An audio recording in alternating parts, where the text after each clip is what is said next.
is this the 10th year? My 10th year, yes. Who'd have believed it, eh? You must enjoy it. I absolutely love it. I wouldn't want to be anywhere else at Christmas time. Why not? Just because it's family. It's so family orientated. It's such a buzz. The audiences are great. And it's just nice to be wanted every year. You know, it's just lovely. Do you feel wanted? 100%, yeah. So that first night, you know, the first night and you come on, what's that like? I don't think you can explain that feeling, to be honest with you. It's something out of this world. Like, I've got goosebumps now just thinking about it. So it's just a crazy feeling. Because we look down and see you from our little family reviewers section of my family, etc., and look down, and are you always nervous? 100%, yeah. If I wasn't nervous, I think that there was something wrong with me. Mm. And we'll get to yourself in a minute, Ben, you know, but No problem. Do you have any role at all in the whole, you know, do you change, your costumes will change, but do you change? Oh, yes, definitely. This is just a mask. As soon as this mask goes on, it's no longer Jimmy. I know I can get away with a lot more having this face on than what I can as Jimmy in the general public. And do you still find it strange? Obviously, with Ben, you can people will recognise. You could be in the bar area afterwards, or upstairs, or amongst it, on the review night with the VIPs, and people will recognise you. But when you're taking, do you still find it odd that people don't recognise you? Go, of course they don't. I was in costume. No, it's great. I'm like 12 gins in by the time everyone realises who I am, so it's perfect. And Ben, what's Jimmy like to work with? Oh, it's great. It's perfect. Like, you know, there's nothing better than working with your mate. Like, I think that's what has made it work as well as, you know, we believe it does, is because you're on stage with someone that you trust, that you can just, it's great. Jimmy's great. We've known each other for longer than we've worked together, if that makes sense. So like we met before we ever actually did a show together. And then eventually we became mother and son. We were in the show together, but we weren't mother and son. And then in 2018, that was the first year that we were sort of a double act. And it's just it's not easy is the wrong word, but it does feel easy. Do you know what I mean? I know exactly what you mean. It's like, it's not easy, because I wouldn't go, oh, it's easy. You know, it just, you feel at ease. Like when you go out on your own, and you're doing your own thing, and obviously I have a belief in my own ability, and as does Jim in his own ability. But there's this sense of relief when we finally get back together and we're together doing something together for the first time in that show. That's when I start to relax and start to enjoy it.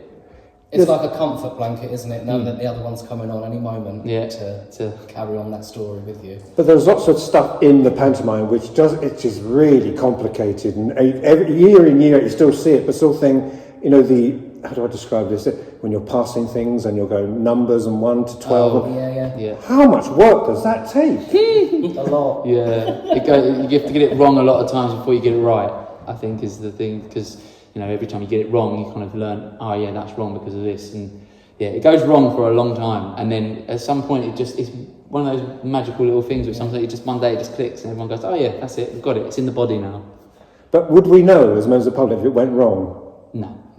Well, unless we wanted to make a point of it for comical effect. But things go wrong all the time, and things sometimes are meant to go wrong, and sometimes things aren't meant to go wrong, and, you know, that's all part of it. And it's the one theatrical medium where if it goes wrong, sometimes that can add something, and that show will just have that little something special that audience get to go home with and say, oh, I was there the night that X, Y, or Z happened. And the pantomime we see in the first one, or, you know, I see the obviously the press one, is that the same one as the one in the last day of January? As things? No, not at all. No.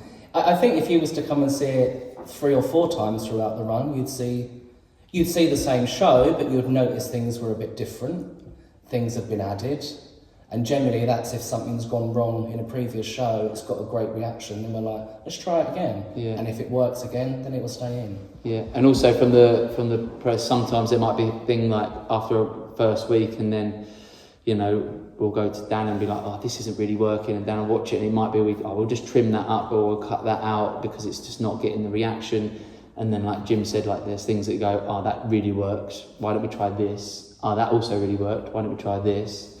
I mean, I call it mining. Like I think throughout the start of the run to the very, very last show, even though it's the last show, if I think there's something that can be improved or made funnier, I'll keep trying to make the show better, because that's part of the fun. Do you know what I mean? And like, you know, sometimes you do something and it's like, oh, actually, that wasn't actually that funny, so I won't do that again. Do you know what I mean? And how do you approach, Daniel, when you've got ideas like that? Do you have that relationship that's occurred over the years? You can say, can I just say something? But that must take a while to have that relationship. It's like sometimes you'll be in the rehearsal room and all of a sudden there'll be a line that you'll look at it and you just can't get your tongue around it, and you're like, look, can I just try this and try that, you know? And Dan's great. He's like, yeah, he's got every faith. He'll let you try it and whatever, and if it's better, it does. If it's not better, then we go away and we'll work on something else, you know? And like Dan's also good at letting you try something, but equally, like, you know, ultimately his word is final. So there's been times where, you know, there's been a routine and Dan's just like, it's just not working, so we're just going to cut it. And you just go, you know, and obviously I work with Dan to write it, and but I'm like, I'm in it. I can't see it from the audience perspective. So if you're saying from the audience perspective it's not quite right, then that's you know, his word is final, but he's great at letting us have a little play. Yeah. Because although you have your fixed role, so to speak, you know, the pantomime changes as whether it's Cinderella or Snow White, but do you have a particular favourite, or you like them all? That's always a hard question. It's a really hard question. It depends on the version. It does depend on the version, and I think it also, for me, it depends on what's gone on in that particular show, you know? So, yeah, that's a hard one. That is a hard one. But a story, I've always loved Aladdin as a story. That's always a night, you know, it's got a very famous dame and a very famous comic. I really enjoyed Cinderella because it was different. Like that as a story is quite different in its dynamics. But I mean, as Jimmy said, it all depends on what are we doing in the show as to where, you know, the fun in it. Like I would say, personally, as a story, I like Aladdin. That's one of my favourites. Peter Pan as well, quite like that. Yeah, Peter Pan's good. It's for the magical effect for that, though. That's why that's my favourite. Even though it's July, I just want to give a bit of a shout out to the people with the production behind, the props. You know, for example, sometimes you're doing the one with all the different props. Yeah, I know. You know, Days we did last year. Yeah. You must say to the team, how do they make everything? How do they get it all there? And obviously the staging, the production. So much work goes on. So much. Like, everyone works so hard. Like, and a lot of that hard work comes from the people that you don't ever see from the audience, you know? So without them, they are the core. We go on and we do our job to perform the show, but without them, none of the stuff, none of the magic would happen. No.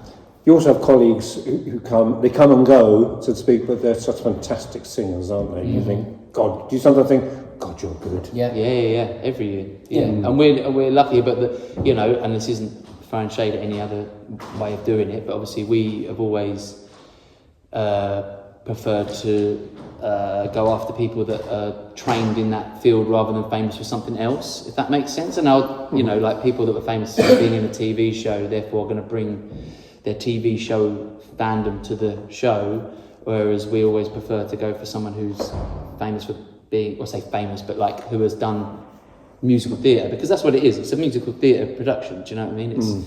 It's just a comedy version of that, you know, and it's pantomime. But so yeah, we've been very lucky with the talent we've been able to attract. Are you also conscious this might be the only time that a lot of the people come, the only time they come to the Playhouse each year, and it's not, you know, it costs money to go, doesn't it? And it could be mum, dad, 3 children. That's a lot of money. Are you conscious thinking, I've got to give them the performance of the year? Always. Yeah, definitely. Like, every show has to be exactly the same, because as you've just said, it could be the first time of somebody seeing it. So they deserve to have that exact same show as people that have seen it over the years, twice that week or whatever, you know. So this is your 10th year? Yeah. Are you always waiting for a phone call? Is it a little bit nervous, or are you quite confident now? I'm never confident, because you just never know what's going to happen, but I am very lucky in the way that by the time I finish the previous year, I know that I'm going back. So I've got that whole year to know that I'm safe.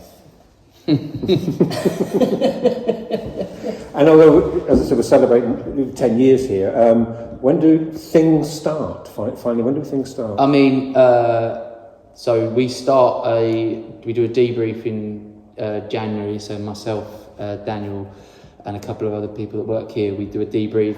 What worked this last year? What didn't work last year?